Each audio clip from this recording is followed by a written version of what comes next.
तो ये जो दुर्विचार आते हैं ये अंदर की गंदगी बाहर निकलती है, परंतु उस समय भी परमात्मा को पुकारना चाहिए जिससे आपको परमात्मा के ज़्यादा नज़दीक पहुँच सके। तो भगवान दोनों बातें ज़रा समझ लेना। अंदर की गंदगी निकल रही है तो आप उसको निकलने में रोकना नहीं रहे। परमात्मा को पुकारने का तात्पर्य यही है कि आप परमात्मा के साथ जुड़ने की कोशिश कर रहे हैं, मन इधर उधर ना भटकने पाए, इसलिए परमात्मा से प्रार्थना करते रहना चाहिए, बारंबार प्रार्थना करते रहना चाहिए।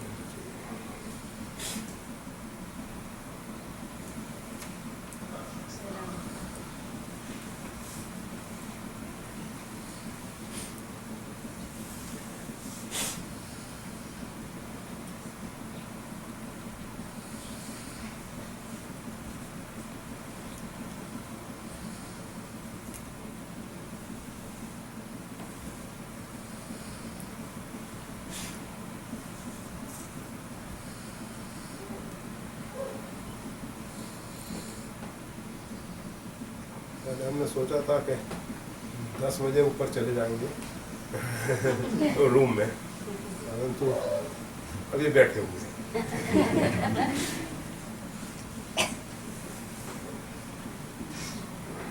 श्री राम, अगर आप बैठे हैं तो एक छोटा सा सवाल करें। ये इतने सत्संग सुने, उसमें से हमने एक बात तो पाई कि श्री राम का जो मंत्र है उससे ज़्यादा कोई और मंत्र नहीं है। तो भी कितने व्यक्ति ऐसे होते कि वो गुरु मंत्र चाहती है, तो उन दोनों में डिफरेंस क्या है? ऐसा है कि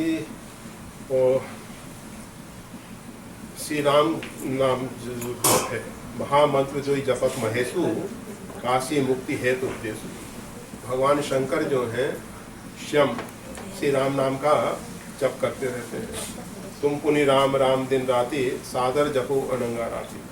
रामायण में दो जगह दो प्रकार से कहा गया है, एक तो शंकर जी के विषय में और दूसरा मंत्र राजनीति जप ही तुम्हारा पूज ही तुम्हें सहित परिवार। दूसरा मंत्र राज की बात की गई है। ये जो गुरु द्वारा जो मंत्र प्राप्त होता है, महिमा भगवान के नाम की किसी प्रकार से कम नहीं है, और जो गुरुदेव के द्वारा प्राप्त मंत्र है उसकी महिमा भी कम नहीं है।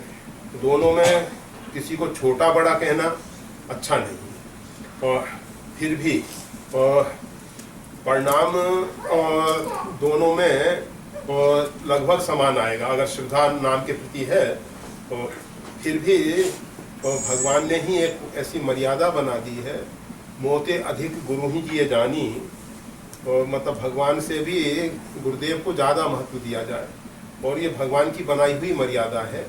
और कोई व्यक्ति गुरु नहीं होता है, परमात्मा ही कृपा करके उसके अंदर गुरुत्व प्रकट कर देते हैं। तो गुरु का गौरव जो है परमात्मा के द्वारा ही बनाया हुआ होता है, और उसको इस प्रकार से समझना चाहिए। एक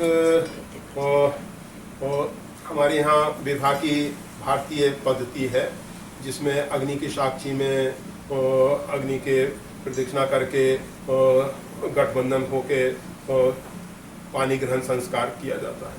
तो एक तो ये है, एक गंधर्व विवाह अर्थात पति पत्नी अपनी इच्छा से एक दूसरे को स्वीकार कर लिए, कोई विधि इत्यादि का पालन नहीं किया गया। दोनों विवाह में भारतीय जो पद्धति है उसको श्रेष्ठ माना जाता है समाज में, और उसमें परिणाम तो दोनों में लगभग एक ही जैसा है, एक ही बात दिखाई दे रही है। परंतु तो ये जो गुरु वाली बात है वो एक संस्कार के द्वारा विधिवत दीक्षित हो जाने से और फिर जब करता है तो वो एक अच्छी व्यवस्था है। और भगवान का नाम जो है वो तो श्रेष्ठ है ही, परंतु भगवान ही चाहते हैं ऐसा।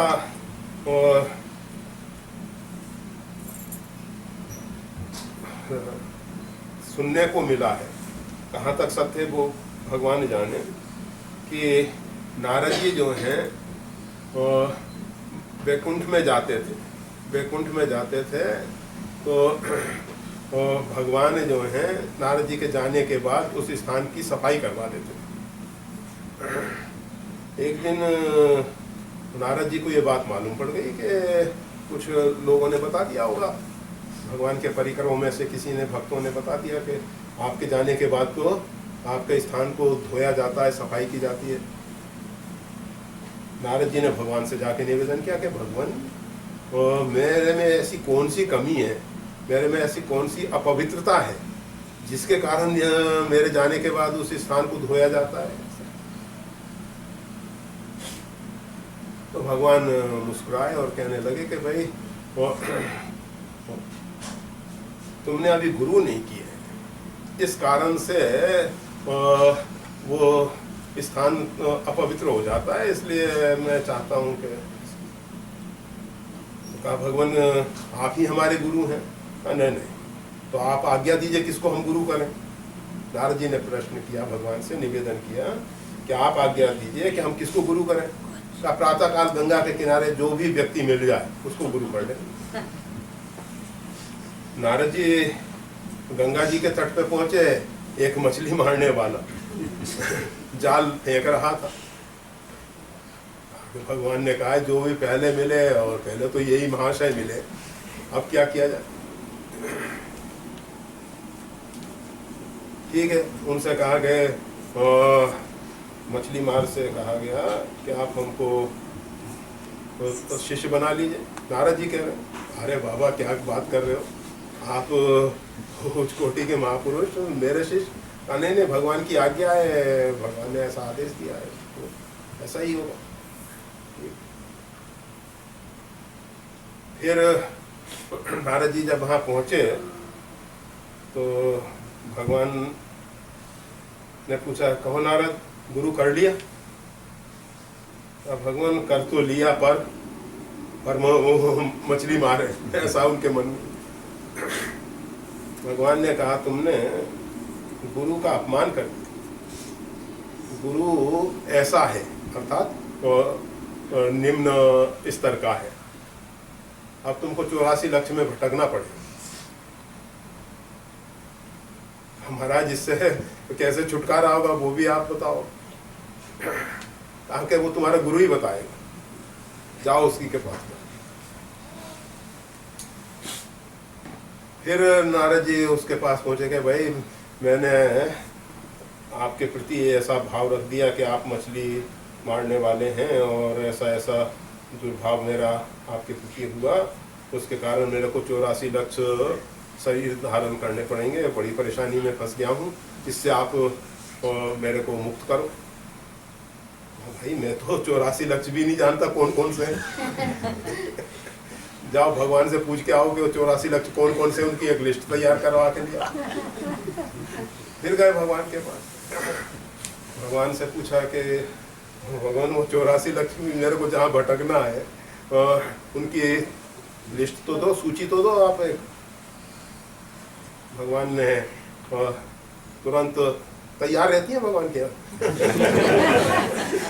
एक प्रति मंगा के एक कॉपी उसकी दे दी।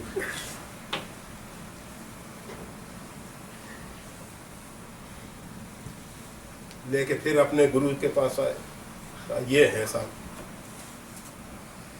कहा कि बस इस पे लौट लो, ये सब योनि है तुम्हारी पूरी।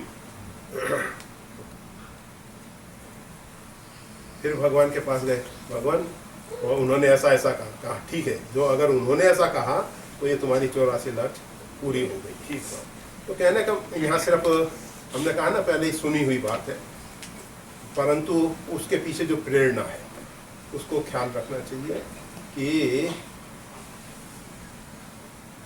गुरबिन भवनित तरई न कोई, जो बिरंची शंकर सम कोई। रामचरितमानस में स्पष्ट लिखा है कि ब्रह्मा विष्णु महेश के सदृश भी कोई क्यों ना हो जाए, फिर भी गुरु के बिना उसका उद्धार नहीं होता है, कल्याण नहीं होता है।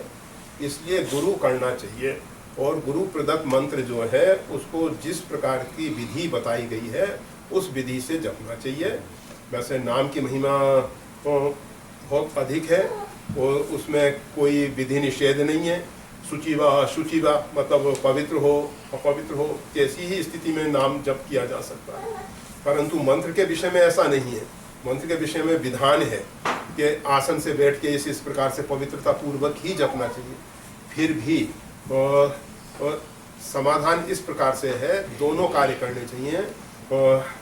गुरु की शरण में जाके उनसे मंत्र दीक्षा प्राप्त करे और मंत्र दीक्षा प्राप्त करने के बाद जब पवित्र होके जप कर सकता है तो पवित्र होके जप करे मंत्र का, और जब चलते फिरते उठते बैठते हर समय श्री राम का जप करे, श्री राम का जप करे। दोनों ही करने हैं, दोनों ही करने हैं। दोनों में वो छोटा बड़ा कोई नहीं है, परंतु शास्त्रों में सब जगह गुरु महिमा कही गई है और भगवान ने ही, वैसे एक राम सुखदास जी महाराज अच्छे संत हुए हैं और उन्होंने बहुत कुछ पूरा जीवन गीता प्रेस की सेवा में लगा दिया।